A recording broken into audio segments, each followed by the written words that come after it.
अस्सलामुअलैकुम दोस्तों और साथियों, उम्मीद है आप लोग खैरियत से होंगे। आज की इस वीडियो में हम बात करेंगे हाइपोथायराइडिज्म के बारे में। इसका दूसरा नाम अंडर एक्टिव थायराइड भी है। थायराइड क्या होता है? यहाँ पे हमारी गर्दन में एक ऐसा गदूद है कि अगर ये कम काम करे तो जो हम खाते हैं वो हमारे जिस्म को नहीं लगता, यानी मेटाबॉलिज्म हमारा कम होता है। और उससे फिर क्या होगा, एक तो हम हर वक्त कमज़ोरी महसूस करते हैं और दूसरा फिर कम खाने के बावजूद हमारा वज़न बढ़ता रहता है। इस तरह की जब किसी को मसला होता है तो फिर हम कहते हैं कि आप एक छोटा सा टेस्ट करवाएंगे कि जिससे पता चल जाएगा कि आपको थायराइड जो है वो प्रॉपर काम नहीं कर रहा या कम काम कर रहा है। इसको हम क्या कहते हैं? हाइपोथायराइडिज्म। हाइपो हम हमेशा ऐसी सूरत हाल को कहते हैं कि जिसमें मतलूबा मिकदार से कम काम हो रहा हो। हाइपोथायराइडिज्म बुनियादी तौर पे आप चार किस्म का कह सकते हैं। एक को हम कहते हैं प्राइमरी हाइपोथायराइडिज्म। प्राइमरी का मतलब है कि मसला ही इस गदूद का है, या तो हमारा मुदाफ़ती निज़ाम इस गदूद के कुछ हिस्सों को नुकसान दे देता है। इसे ऑटो इम्यून डिजीज़ आपको पता है हम कहते हैं, जैसे हाशिमोटोस थायराइडाइटिस के वो एक मसला बन जाता है। सबसे ज़्यादा जो यानी कि वजह होती है हाइपोथायराइडिज्म की वो प्राइमरी होती है। दूसरा, बाज़ औक़ात लोगों की थायराइड की सर्जरी होती है, तो थायराइड की उस सर्जरी की वजह से ये जो गदूद होता है तो ये कम काम करता है। सबसे बड़ी वजह क्या है? Primary hypothyroidism. दूसरे नंबर पे आती है सेकेंडरी हाइपोथायराइडिज्म। जैसा कि नाम से भी ज़ाहिर है कि ये थायराइड का मसला नहीं होता, बल्कि कोई और वजह है जिसके नतीजे में ये कम काम करता है। वो वजह क्या है? हमारे दिमाग के अंदर एक पी साइज़ मटर के दाने के बराबर एक हिस्सा होता है जिसको हम पिट्यूटरी ग्लैंड कहते हैं। वहाँ से एक हार्मोन खारिज होता है, एक प्रोटीन खारिज होती है जिसको हम TSH, थायराइड स्टिमुलेटिंग हार्मोन, जैसा कि नाम से ज़ाहिर है थायराइड स्टिमुलेटिंग हार्मोन। हार्मोन क्या है? प्रोटीन। एक ऐसी प्रोटीन जो इस थायराइड को स्टिमुलेट करती है कि बनाओ थायराइड का, कि यानी कि जो हार्मोन बनाने होते हैं T3 T4।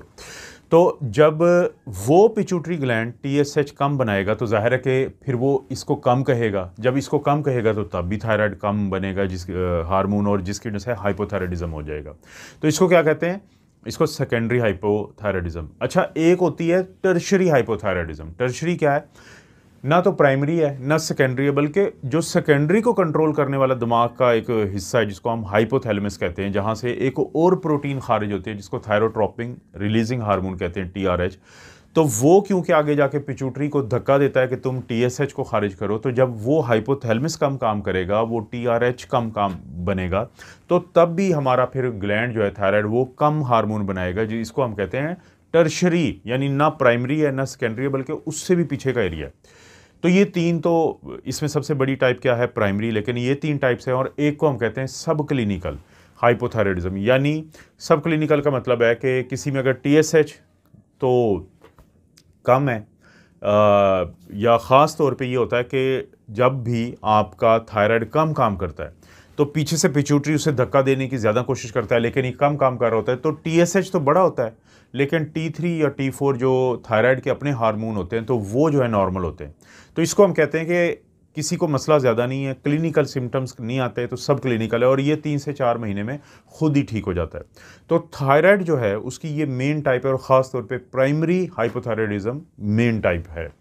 दोस्तों, अब मुझे ये तो यकीन है कि आपको ये तो समझ आ गई है कि हम किस बीमारी की बात कर रहे हैं या हाइपोथायराइडिज्म क्या होती है।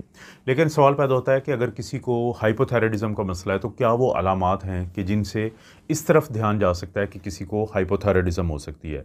वो जो अलामात हैं उनमें से जो मैं आपको बताने लगा हूँ, एक दो या एक से ज़ायद, दो से ज़ायद अलामात हो सकती हैं, और अगर आपको ये अलामात होंगी तो इसका मतलब है हो सकता है आपको हाइपोथायराइडिज्म हो। वो अलामात क्या हैं? उनमें शामिल है कि जैसे एक हम कहते हैं ब्रेन फॉग। ब्रेन फॉग क्या होता है कि आप भूल जाते हैं और आपको याद रखने में, चीज़ों को याद रखने में मुश्किल आती है। आपको डिप्रेशन होता है, एंग्जाइटी होती है, और आपके जो बाल होते हैं और जिल्द होते हैं वो खुरदरे हो जाते हैं। और कोलेस्ट्रॉल अक्सर ऐसे लोगों को ज़्यादा मिलता है, हर वक्त की उनको फटीग या थकावट रहती है, और अक्सर उनके जो अगर ख़वातीन में माहवारी या तो बहुत ज़्यादा होती है, बार बार आती है, या हैवी ब्लीडिंग होती है, ज़्यादा ब्लीडिंग होती है। आवाज़ का भारीपन होना भी इसकी तरफ इशारा करता है, और सर्दी बहुत लगती है। यानी बाकी लोगों को इतनी सर्दी नहीं लगेगी, लेकिन इनको जो है वो सर्दी बहुत ज़्यादा बर्दाश्त नहीं होती, तो ये एक अलामत होती है। इसी तरह से हाथों में चूंटियाँ रिगती हैं या सून होना शुरू हो जाते हैं, और बाज़ औक़ात जो है आपके चेहरे के ऊपर कुछ अलामात आती हैं, जैसे कि आपकी जो आँखें हैं, आँखों की जो आईलिड्स होते हैं, तो वो नीचे की तरफ, इसे ड्रूपिंग आईलिड कहते हैं कि आप आंखें खोलने में आपको थोड़ा सा मुश्किल पेश आती है और आंखें बंद रहती हैं। और इसी तरह से आंखों के इर्द गिर्द जो है वो सोज रहती है, पफीनेस रहती है। पट्ठों में अक्सर ऐसे लोगों के दर्द रहता है, पट्ठों की कमज़ोरी रहती है। और आप अपना वज़न नहीं बढ़ाना चाहते थे लेकिन आप कम खा रहे होते हैं, इसके बावजूद जैसे मैंने वीडियो के शुरू में जिक्र किया कि मेटाबॉलिज्म कम होता है उन लोगों में जिनको हाइपोथायराइडिज्म हो, तो बावजूद इसके क्या आप अपना ज़्यादा नहीं खा रहे लेकिन आपका वज़न बढ़ता जाता है। बहुत सारे लोग हमें ये कहते हैं कि जी हम तो एक रोटी खाते हैं एक टाइम पे और इसके बावजूद हमारा वज़न ज़्यादा है, तो हम उन्हें कहते हैं कि आप अपना थायराइड का फिर ये टेस्ट ज़रूर करवाएं। अब अगर आपको इनमें से कोई भी अलामात हैं और आप ये जानना चाहते हैं कि आपको कहीं हाइपोथायराइडिज्म तो नहीं है, तो आप अपने डॉक्टर के पास जाएंगे। डॉक्टर आपसे हिस्ट्री लेंगे, फिर आपको मुकम्मल मुआयना किया जाएगा, ख़ास तौर पे गर्दन के इस एरिया को। फिर आपको कुछ लेबॉर्ट्री के टेस्ट कहे जाते हैं कि आपको वो करवाने चाहिए। उसमें शामिल हैं 3 बड़े टेस्ट। एक को हम कहते हैं TSH यानी थायराइड स्टिमुलेटिंग हार्मोन, या ये इन लोगों का बड़ा वो होता है। और इसी तरह से जो थायराइड से हार्मोन खारिज होते हैं उसको कहते हैं T3 और T4 यानी थायरॉक्सिन एंड ट्राई आइडोथायरोनिन। तो ये कम होते हैं इन लोगों में। इसके अलावा भी बाज़ नेक का ये एरिया, इसका अल्ट्रासाउंड की ज़रूरत होती है या CT स्कैन की ज़रूरत होती है, या एक आयोडीन अपटेक एक टेस्ट होता है, थायराइड अपटेक स्कैन उसे कहते हैं। ये न्यूक्लियर मेडिसिन का एक टेस्ट होता है, तो इसकी ज़रूरत पड़ सकती है बाज़ लोगों में।